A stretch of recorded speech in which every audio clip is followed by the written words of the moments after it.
Mahasiswa dan mahasiswi semester akhir, seperti biasa di channel ini khusus update tentang judul-judul skripsi terbaru yang belum pernah dipublikasikan atau diangkat menjadi judul skripsi di kampus manapun.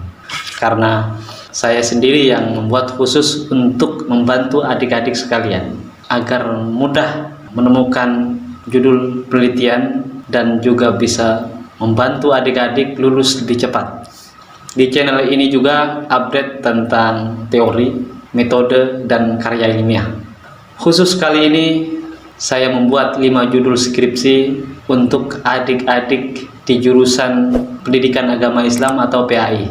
5 judul ini bisa diteliti dengan pendekatan atau metode penelitian kualitatif. Kita langsung saja.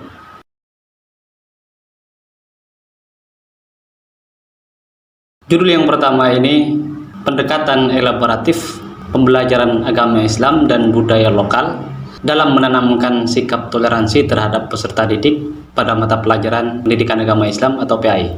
Pendekatan elaboratif itu yang dimaksud adalah bagaimana guru pendidikan agama Islam menggabungkan antara pendekatan teks di dalam buku, baik itu diambil dari Al-Quran dan hadis, dan juga dengan budaya lokal di mana sekolah itu berada atau siswa atau peserta didik itu menjalani kehidupan. Karena begini, agama Islam baik itu dari ajaran Al-Quran dan hadis yang dibawa oleh para pendahulu kita ke Indonesia itu berinteraksi dengan budaya lokal. Saya yakin setiap guru itu pasti melakukan ini. Hanya saja apakah itu dipahami oleh guru atau tidak, dan juga mungkin hanya soal intensitas saja atau frekuensi tentang bagaimana guru PAI itu mengelaborasikan dari teks-teks itu tadi dengan budaya lokal dalam penjelasan sehari-hari. Dan yang paling penting itu juga menjadi alasan karena dalam beberapa tahun terakhir ini toleransi itu menjadi problem besar bangsa kita, dan harapannya dari sini kita bisa tahu bagaimana guru itu mengajarkan tentang sikap toleransi, menanamkan sikap toleransi terhadap siswa pada mata pelajaran PAI. Dari sini kita bisa rumuskan pertanyaan penelitiannya. Yang pertama, pendekatan elaboratif seperti apa yang dijadikan sebagai metode oleh guru dalam menanamkan sikap toleransi terhadap peserta didik pada mata pelajaran PAI. Yang kedua, bagaimana efektivitas pendekatan elaboratif itu sebagai metode untuk menanamkan sikap toleransi terhadap peserta didik pada mata pelajaran PAI.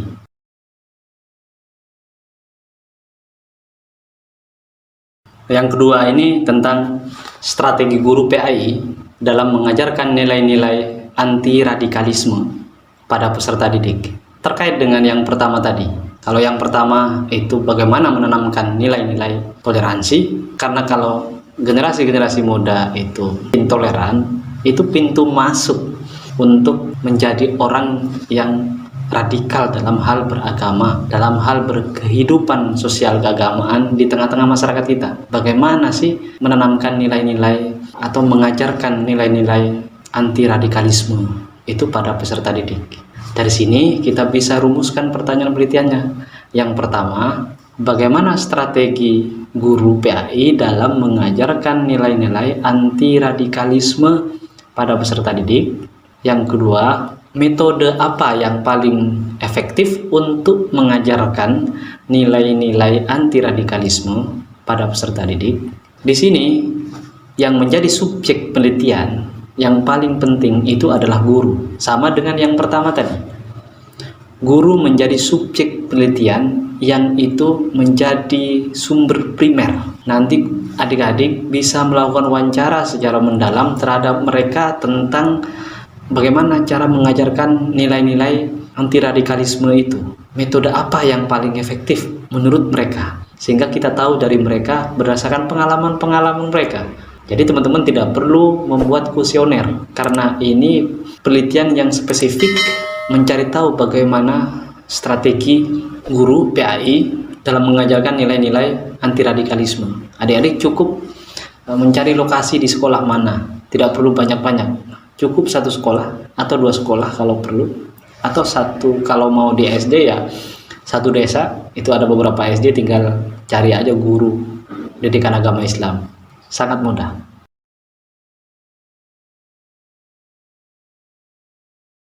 Nah, judul yang ketiga ini karena musimnya pandemi COVID, penelitiannya analisis konten buku ajar pendidikan agama Islam. Jadi adik-adik tinggal mencari, mendownload, membeli buku PAI, terutama yang terbitan Kementerian Agama ya, karena buku ajar PAI itu yang menerbitkan Kementerian Agama. Ini terkait juga karena dari tahun 2017 sampai dengan beberapa tahun terakhir, Kementerian Agama itu menarik kembali buku-buku ajar yang sudah beredar dalam beberapa tahun belakangan.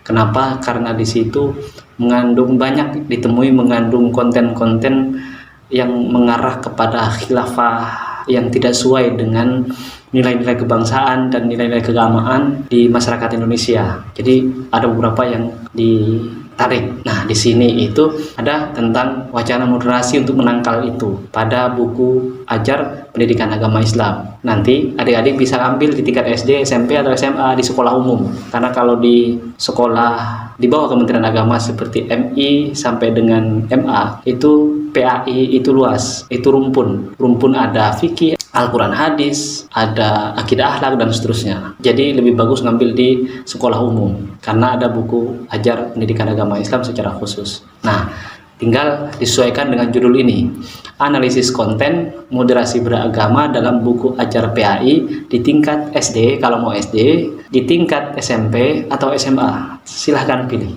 Di sini adik-adik mencari muatan atau konten-konten moderasi beragama.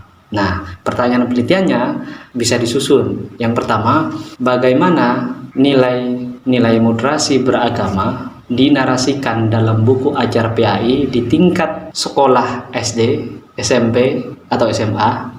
Seperti yang saya katakan, tinggal dipilih. Yang kedua, apa makna moderasi beragama dalam konten buku ajar PAI di tingkat sekolah SD, SMP, atau SMA?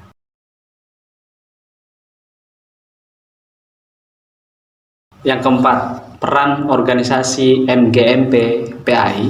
MGMP itu musyawarah guru mata pelajaran. Nah, di sini musyawarah guru mata pelajaran PAI dalam pengembangan pendidikan karakter atau dalam kurung PPK, keagamaan dan kebangsaan di sekolah. MGMP itu mewadahi guru-guru di tingkat lokal, itu bisa kabupaten, bisa provinsi. Saya pernah diundang untuk mengisi di salah satu MGMP di kota Serang untuk tujuan pengembangan pendidikan karakter ini. Sehingga ini penting untuk diteliti perannya. Dari sini kita bisa rumuskan pertanyaan penelitiannya. Yang pertama, bagaimana peran MGMP PAI dalam pengembangan pendidikan karakter atau PPK dalam kurung keagamaan dan kebangsaan di sekolah. Yang kedua, bagaimana pemahaman guru anggota MGMP PAI tentang pengembangan pendidikan karakter, keagamaan, dan kebangsaan di sekolah. Pertanyaan yang kedua ini tujuannya untuk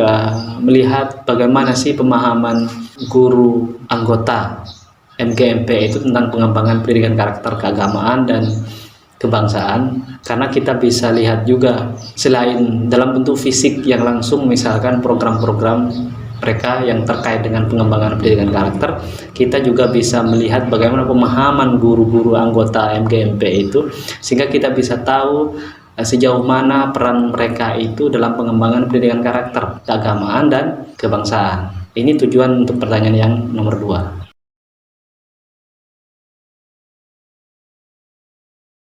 Nah, yang terakhir, kontrol guru PAI terhadap perilaku penyimpangan moral siswa selama proses pembelajaran jarak jauh di masa pandemi. Nah, ini juga menjadi penting karena ini masanya masa pandemi COVID-19 dan kita tidak bisa mengontrol secara langsung. Saya yakin tiap guru, terutama juga dalam hal ini guru PAI, punya problem tersendiri untuk mengontrol perilaku terkait dengan penyimpangan moral keagamaan. Terkait dengan moral ini, kalau dirasa ini masih luas, bisa dispesifikkan oleh teman-teman.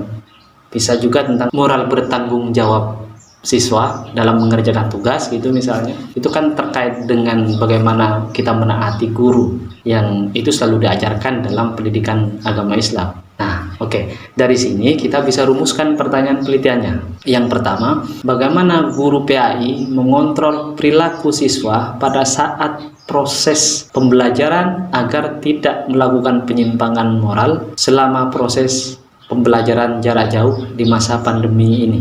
Yang kedua, bagaimana guru PAI mengontrol perilaku siswa di luar jam pelajaran agar tidak melakukan penyimpangan moral tanpa pengawasan secara langsung oleh guru yang bersangkutan. Mengontrol perilaku itu tidak harus secara fisik, kalau di dalam linguistik itu disebut dengan kontrol melalui wacana keagamaan. Misalnya, guru itu harus dipatuhi. Apapun yang dikatakan guru harus diikuti oleh siswa. Jadi bagaimana strateginya mengontrol melalui wacana-wacana keagamaan, melalui misalnya taat bagi guru, bagaimana kamu bisa bertanggung jawab, bagaimana kamu bisa rajin belajar. Itu kan bentuk kontrol, karena apa yang dipahami oleh siswa itu nanti akan diingat terus supaya dia terus menjalankan dan tidak melakukan pelanggaran. Karena kalau melakukan pelanggaran, siswa akan merasa berdosa karena sudah tidak patuh terhadap guru.